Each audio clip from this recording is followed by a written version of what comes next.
나 오늘도 교회 다녀왔어. 설교 들으면서 자꾸 내 생각이 나더라. 또? 요즘 설교 들을 때마다 내 얘기하는 것 같나 봐? 응, 오늘은 특히 그랬어.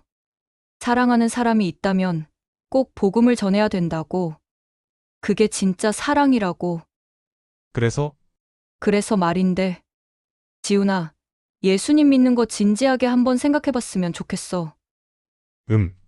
갑자기 왜 이래? 나도 내 신앙 존중하잖아. 근데 요즘 점점 나한테 뭔가 강요하는 느낌이 들어. 그런 뜻 아니야. 진짜 아니야. 그냥 나는 너랑 천국 가고 싶어. 지금 안 믿으면 혹시 나중에 후회할까봐. 그 말이 좀 무섭게 들려. 지금 안 믿으면 지옥 간다는 거잖아. 그럼 나는 지금 너 눈엔 뭐야? 지옥 갈 사람처럼 보여? 그렇게 들릴 줄은 몰랐어. 미안해. 그냥 나는 너를 위해서 그런 거야. 정말 진심이야. 나도 네가 좋아. 근데 이런 얘기만 나오면 숨 막혀. 사랑하는 사람한테 자꾸 틀렸다고 느껴지면 그게 행복할 수 있을까? 지금 들으신 이 대화는 실제로 많은 분들이 연인과의 관계에서 겪는 갈등이에요.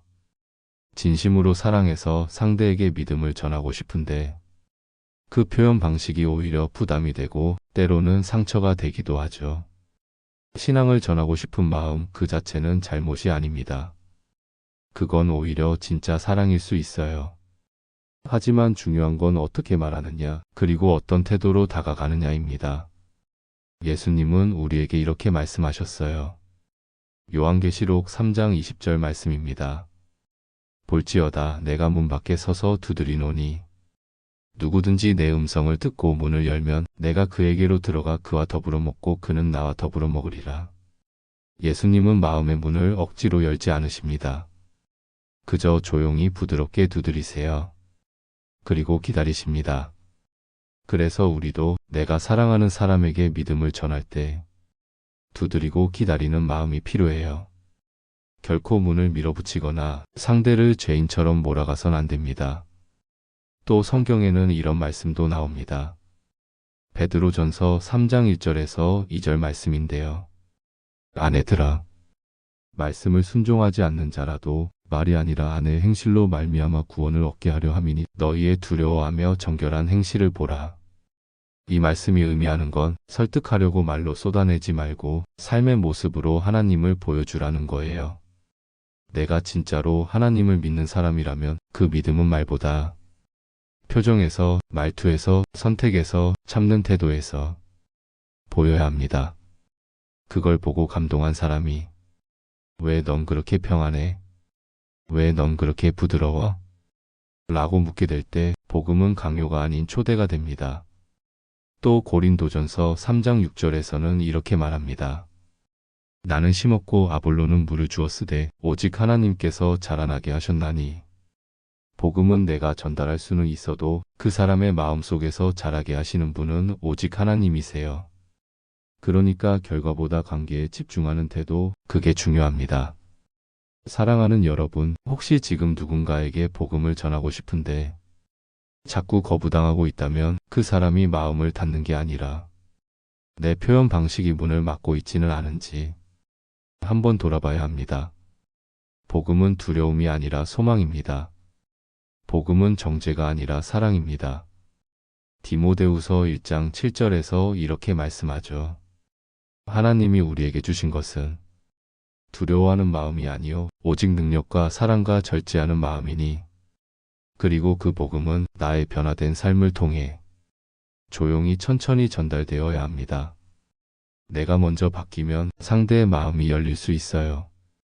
그리고 그때 하나님께서 그 마음 속에 직접 일하시기 시작하실 거예요. 우리는 단지 그 문 앞에서 두드리며 기다리는 사람일 뿐입니다. 나 어제 너한테 너무 날카롭게 말한 것 같아서 미안했어. 돌아가서 생각해보니까 너도 너 나름대로 고민이 많았겠더라. 괜찮아. 나도 너무 조급했어. 지훈아, 난 그냥 내가 이 믿음을 가졌으면 좋겠다는 마음이었는데 그게 자꾸 부담으로 다가간 것 같아. 그 마음은 이해해. 근데 나는 아직 하나님이 진짜 살아계신 건지 잘 모르겠어.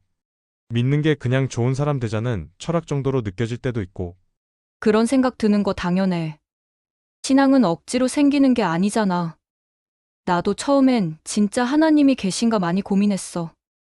그래서 넌 어떻게 믿게 된 거야?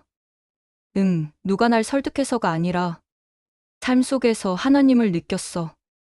내가 너무 지치고 무너졌을 때 말로 설명할 수 없는 위로를 경험했거든. 그게 그냥 사람이 줄 수 있는 위로가 아니었어.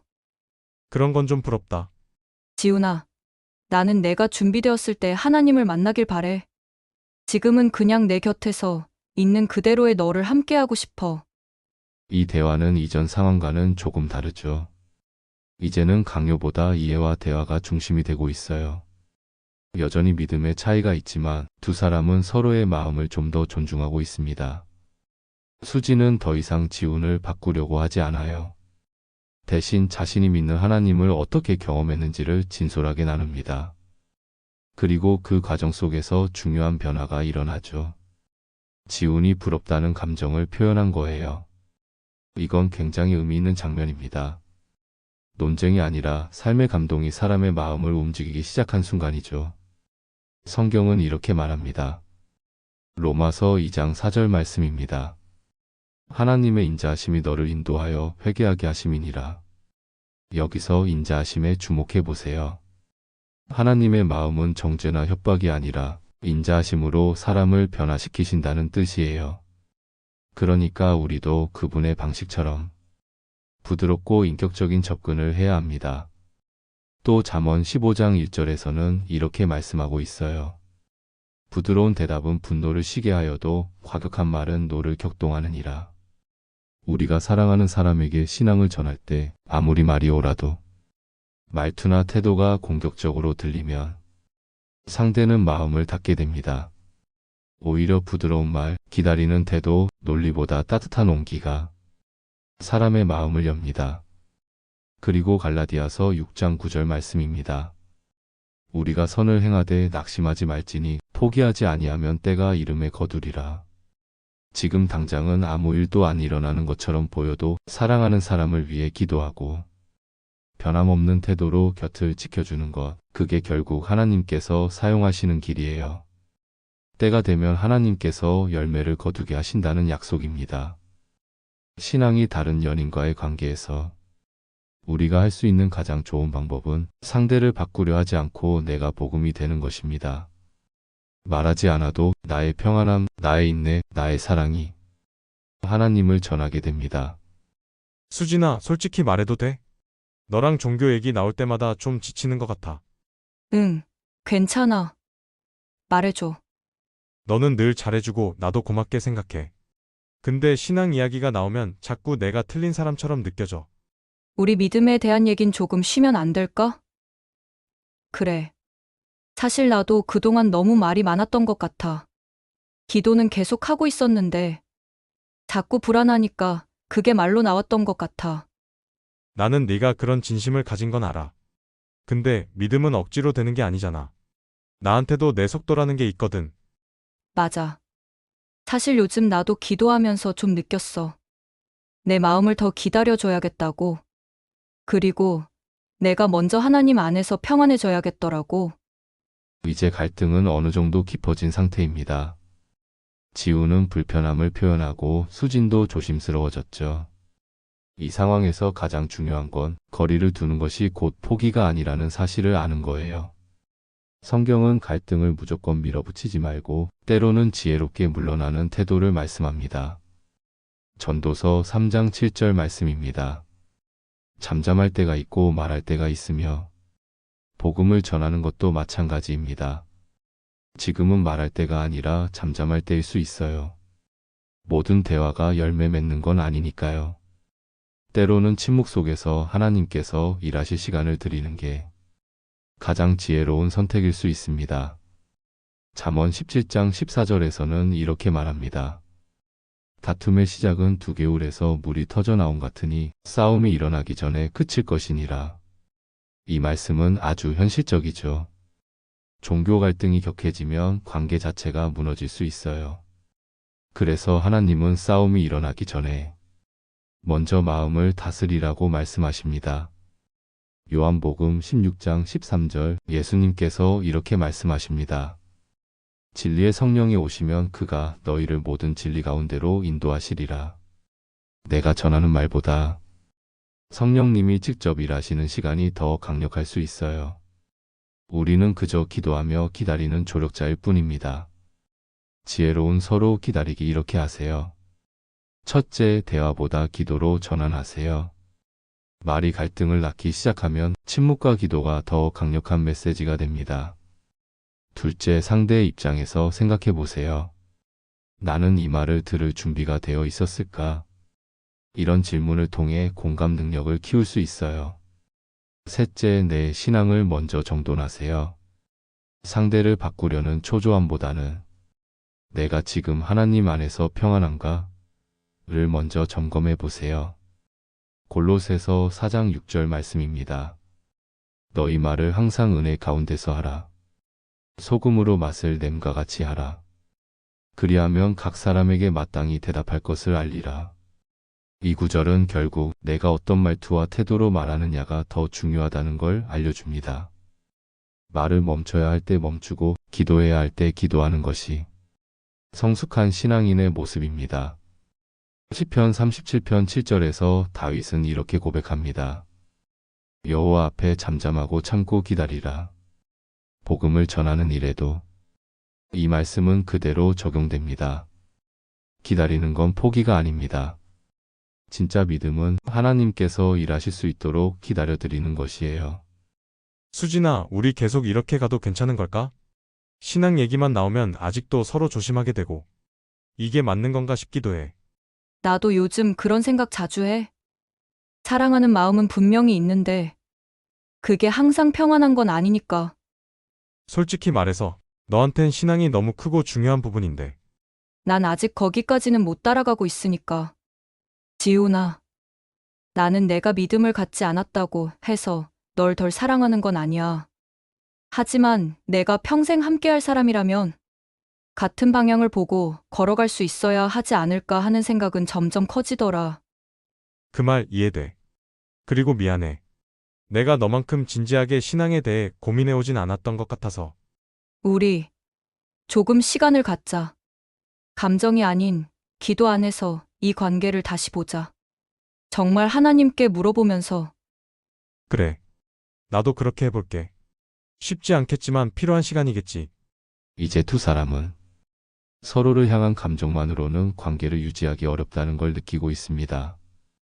이별이라는 단어가 현실적으로 다가오는 순간이죠. 이럴 때 가장 중요한 건 감정이 아니라 신앙의 중심에서 결정하는 태도입니다. 잠언 3장 5절에서 6절 말씀입니다. 너는 마음을 다하여 여호와를 신뢰하고 내 명철을 의지하지 말라. 너는 범사의 그를 인정하라. 그리하면 내 길을 지도하시리라.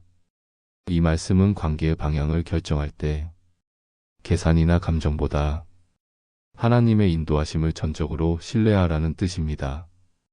시편 32편 8절에서는 하나님이 이렇게 말씀하십니다. 내가 너의 갈 길을 가르쳐 보이고 너를 주목하여 훈계하리로다. 하나님은 우리가 중요한 결정을 내려야 할 때 우리 눈높이에 맞춰 길을 보여주시고 조용히 마음을 훈계해 주시는 분입니다. 전도서 4장 9절과 10절 말씀도 떠오릅니다. 두 사람이 한 사람보다 나음은 그들이 수고함으로 좋은 상을 얻을 것임이라. 혹시 그들이 넘어지면 하나가 그 동물을 붙들어 일으키려니와 함께하는 사람은 결국 같은 방향으로 갈 수 있을 때 의미가 있어요. 믿음의 여정도 마찬가지입니다. 목적지가 같지 않으면 같은 길을 걷더라도 계속 어긋나게 되죠. 이별의 갈림길에서 기억해야 할 세 가지. 첫째, 감정이 아닌 기도 안에서 결정하세요. 감정은 판단을 흐리게 하지만 기도는 하나님의 시선으로 나와 상대를 보게 해줍니다. 둘째, 상대의 구원은 내 책임이 아니라는 걸 인정하세요. 구원은 하나님께 속한 일입니다. 나는 통로일 뿐 결과를 책임지려 할 필요는 없습니다. 셋째, 나의 신앙을 타협하지 마세요. 사랑하는 사람을 위해 믿음의 기준을 낮추거나 숨긴다면 그건 상대에게도 하나님 앞에서도 온전하지 못한 선택입니다. 마태복음 10장 37절 말씀을 들어보세요. 아버지나 어머니를 나보다 더 사랑하는 자는 내게 합당하지 아니하고 아들이나 딸을 나보다 더 사랑하는 자도 내게 합당하지 아니하며, 이 말씀은 하나님이 사랑을 원치 않으신다는 뜻이 아닙니다. 가장 먼저 사랑해야 할 분이 하나님이시며 그 기준이 서 있어야 다른 사랑도 바르게 세워진다는 뜻입니다. 빌립보서 4장 7절 말씀으로 마무리하겠습니다. 그리하면 모든 지각에 뛰어난 하나님의 평강이 그리스도 예수 안에서 너희 마음과 생각을 지키시리라. 이별을 고민하는 순간에도 하나님의 평강이 우리의 마음과 생각을 지켜주십니다. 연인과의 종교 갈등은 감정만으로 해결되지 않는 깊은 문제입니다. 그 끝이 이별일 수도, 서로의 신앙 성장이 될 수도 있습니다. 하지만 어느 쪽이든 그 중심에 하나님이 계시다면 그 결정은 결코 헛되지 않습니다. 지금까지 함께 해주셔서 진심으로 감사드립니다. 이 시리즈가 누군가의 평안을 지키는데 작은 도움이 되기를 바랍니다. 다음엔 새로운 주제로 다시 인사드릴게요. 하나님의 평안이 여러분과 함께 하시길 바랍니다.